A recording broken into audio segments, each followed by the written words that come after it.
It was just last week in Austin when a ceremonial groundbreaking took place for what will be the Texas Department of Public Safety Memorial to honor those who have lost their lives in the line of duty for the great state of Texas. There are many departments under the DPS heading, but arguably none more well known than the Texas Rangers. We see them in all manner of situations, taking the lead on various kinds of investigations, whether it's criminal or homicides, for example, or being on the front lines of helping communities in times of strife, as when Hurricane Harvey hammered the region.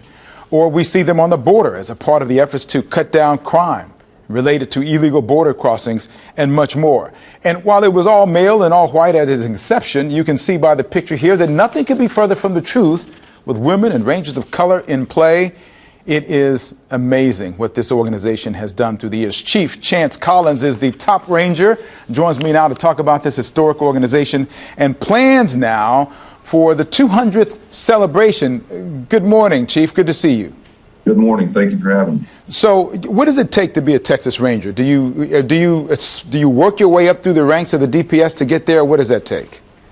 First and foremost, you have to be a member of the Department of Public Safety with 8 years law enforcement experience and the last 4 being a commissioned member of DPS, either Texas Highway Patrol or one of the other divisions that have commissioned officers like criminal investigations, aircraft, one of the many divisions in DPS. Is this something that you aspired to be?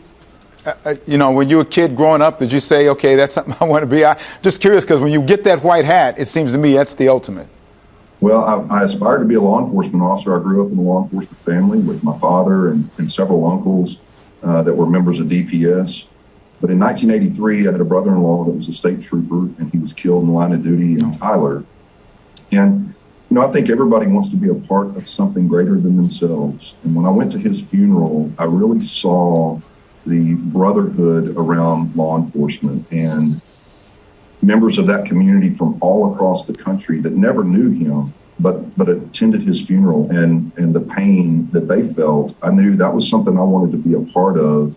It was just bigger than me, and I wanted to be a part of that agency. Well, and we've seen that pride. Obviously, when we see those situations, it's obviously not a positive one, but it is positive to get the kind of support from across the country. But your organization, 1823, the Texas Rangers actually were in place before Texas was in place. So it seems that that's a real unique kind of evolution. Talk about how this agency has evolved through the years, and now it's under the Department of Public Safety, but it hasn't always been that way. Talk about how this agency has evolved through the years. Correct. In 1823, Stephen F. Austin grabbed 10 individuals and began the Texas Rangers. There's been a lot of different transformations. Texas was a different place back then, and there was a war with Mexico, and they were heavily involved in that. But in 1935, it became more of a professional law enforcement, structured, rule of law focused agency within the Department of Public Safety with the Texas Highway Patrol, and has since evolved into who we are today. Do you look at, now I'm probably not asking the right guy, but do you look at the Texas Rangers as being the ultimate of the DPS, the high point?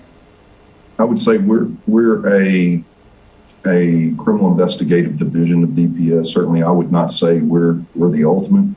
I work with some exceptional men and women that do phenomenal work for the citizens of Texas, but I wouldn't characterize us as the ultimate. Just very, very proud of the work that we do, and very proud to support the Department of Public Safety and our local agencies. You probably are more well-known than anybody else. I didn't get you to take the bait on saying you're the best, but you're probably one of the more well-known, wouldn't you say? Yes, sir. Certainly there's a mystique to the Rangers, and I think that's mainly because there's Texas is just simply a special place, and you can't talk about the history of Texas without mentioning Texas Rangers. Yeah. You can't talk about the Texas Rangers without mentioning the history of Texas. And there's nowhere else on earth you can have plains with a foot of snow on one end and 120 degrees in the piney woods on the other end. And it's just a unique place.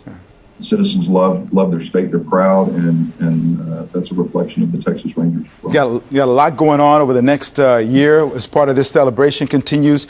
What kind of things have been taking place, and what kind of things are in place for this 200th celebration? So the 200th anniversary is next year. It kicks off on January the 13th with the Fort Worth Stock Show and Rodeo. It's 3 weeks of highlighting different rangers. The Royal Canadian Mounted Police are going to be there as well. They've got an anniversary coming up. And so there's going to be events like that all across the state every month. Right here in Houston, the first week of May, there's going to be several events and a gala and a community outreach. The purpose of the bicentennial is, one, to commemorate 200 years of service, but to educate the public on who we are and what it is we do. That's probably the most well-known question that we get asked is, who are the Rangers and what is it that you actually do? And part of this commemoration is to educate the public. And number one, we are a member of the Department of Public Safety, which most people see as Texas State Troopers out on the road. We've all been there, but what roles do we have? What are our responsibilities? And that is part of what we're doing to commemorate this historic event. So I'm going to make sure that I put all the information on the website of the celebration. Going to put it on our website as well. Thank you for your time this morning. It's always good to be able to sit down and talk with a member of the law enforcement, especially the Texas Rangers, who, even though Chief won't say they're the best, there's some in this studio who believe that they are, and he's not telling me that I'm wrong. So thank you, Chief. I appreciate it. Thank you, sir. And be safe. Thank you for what you do, sir.